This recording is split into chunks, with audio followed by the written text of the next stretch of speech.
Automobiles have become indispensable to our daily lives.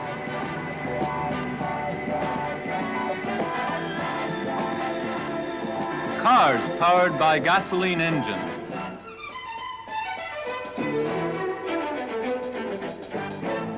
Diesel-powered passenger cars and trucks.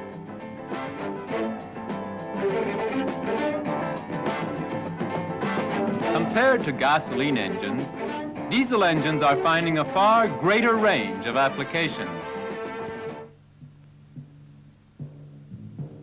In agriculture, in construction, we will make a simple test. Atomized gasoline is taken into a cylinder which has a nickel chrome wire inside, and a ball is placed on top of the cylinder. Why does the ball jump off the cylinder? This is because atomized gasoline is ignited within the cylinder, forming combustion gases, which expand and force the ball out. This force is called combustion pressure.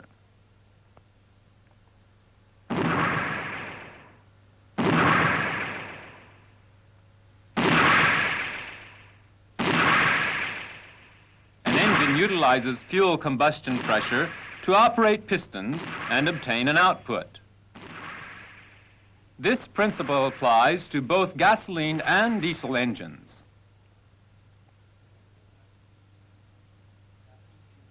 In a gasoline engine, an air-fuel mixture is drawn into the cylinder and is compressed by the action of the piston. This air-fuel mixture is then ignited by a spark, and combustion pressure pushes the piston down.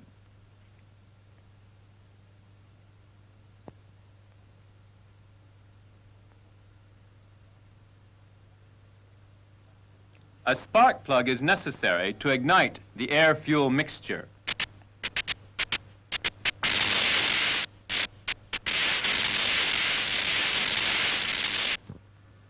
Diesel engines do not require spark plugs for fuel combustion.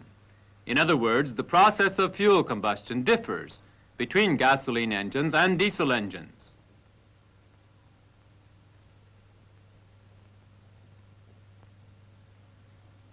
How can the fuel be ignited without a spark?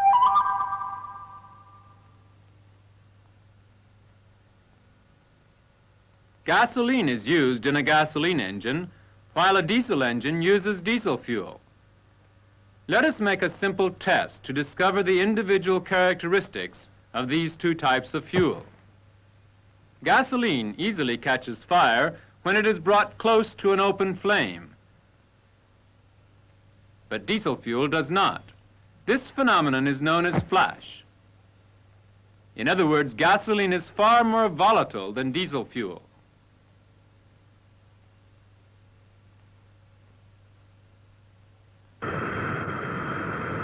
Let us make another test and see what will happen when diesel fuel is dripped onto a plate heated by a gas burner.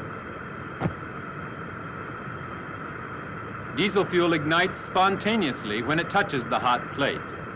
This phenomenon is known as self-ignition.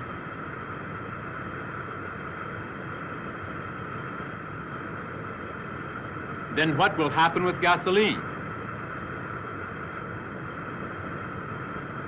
Gasoline does not ignite.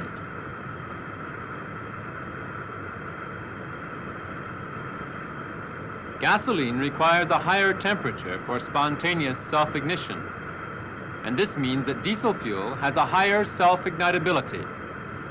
And when this characteristic is utilized to the fullest extent, diesel fuel combustion can be achieved without a specific ignition system.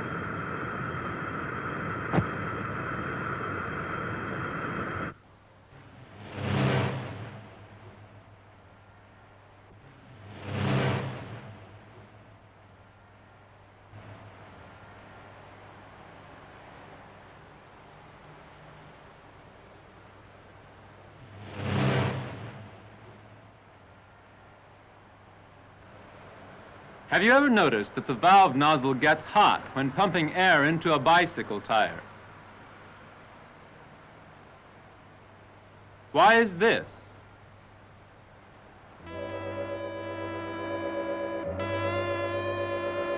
The temperature of air within a cylinder reaches 450 degrees centigrade when it is compressed to a ratio of 10 to 1. And the still higher temperature of 550 degrees centigrade is reached when the compression ratio is increased to 15 to 1. In other words, the higher the compression, the higher will be the air temperature.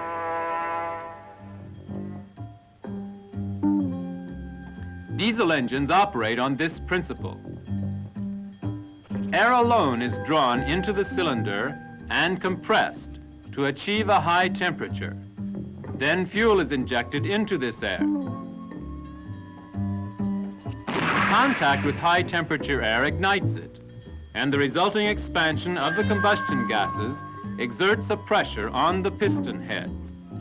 Compression self-ignition, the principle on which the diesel engine operates.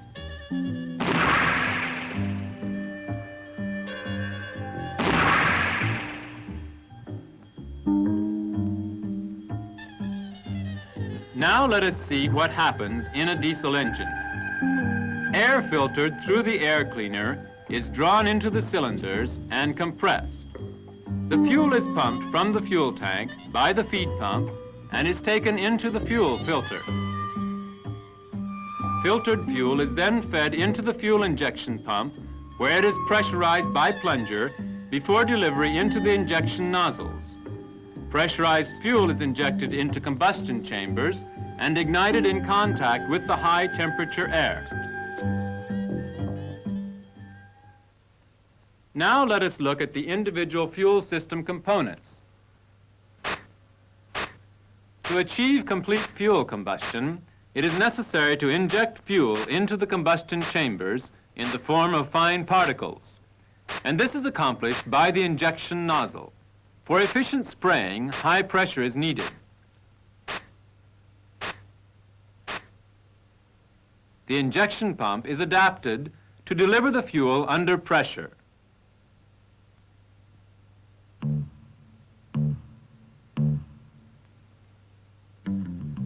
Fuel is pumped into the fuel filter by the feed pump.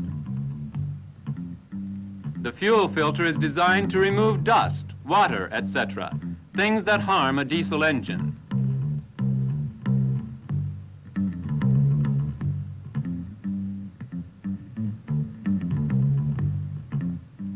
Fuel reaching the injection pump is pressurized before it is injected via the injection nozzles. The feed pump, the fuel filter, the injection pump, and the injection nozzles are the important parts of the diesel engine fuel system.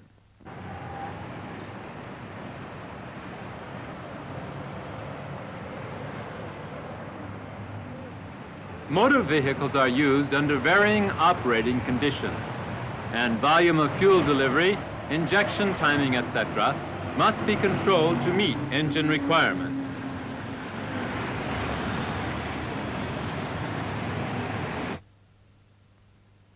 The governor is a device which controls the volume of fuel injection in correspondence with the amount of foot pressure applied to the accelerator pedal, and the timer controls fuel injection timing.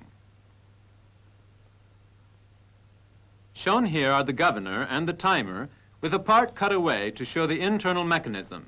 This is the governor. This is the timer.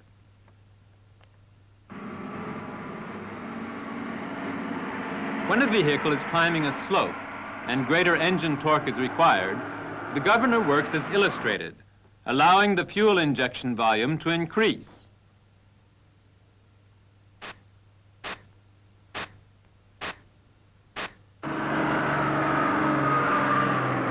In a diesel engine, a metered volume of fuel is injected into the compressed air in the combustion chamber to effect complete fuel combustion, so that the amount of carbon monoxide and hydrocarbon in the exhaust gases is relatively small.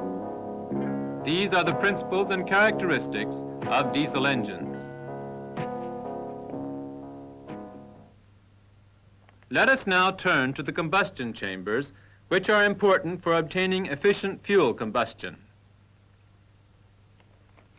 Diesel engine combustion chambers can be classified into the following three general groups: direct injection type, pre-combustion chamber type, swirl chamber type.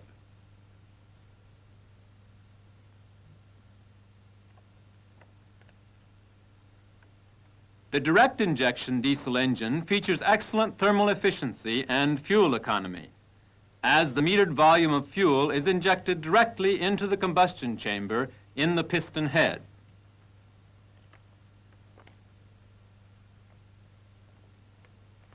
In a pre-combustion chamber diesel engine, the fuel is combusted within the pre-combustion chamber before it is taken into the main combustion chamber. This type of diesel engine features smooth and quiet fuel combustion.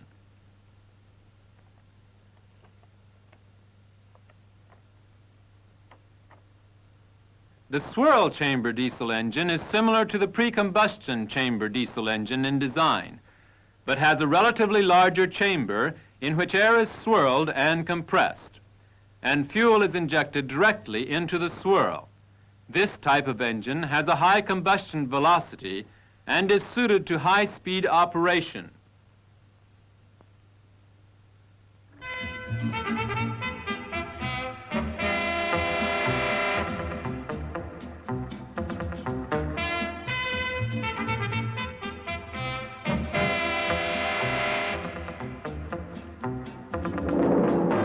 While driving, care should be taken not to cause engine overrunning. The term overrunning refers to a condition in which the engine is run at a speed beyond maximum allowable speed. To avoid overrunning and the resulting damage to vital engine components, control your speed, particularly when coasting with the engine brake on. On some models, a label showing maximum allowable speed in each gear is installed in the driver's compartment, and its recommendations should be followed closely.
Run out of fuel?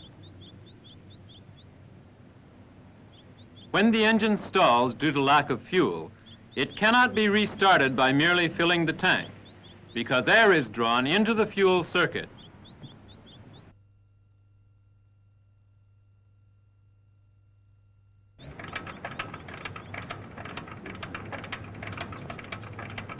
To remove air, bleed the circuit by operating the feed pump manually.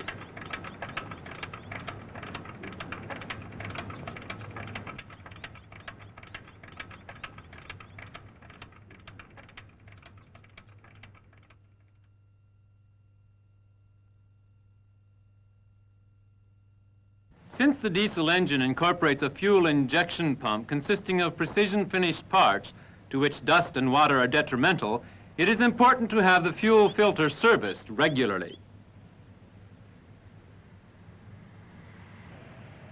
It is also important to use high-quality engine oils specified for diesel engines.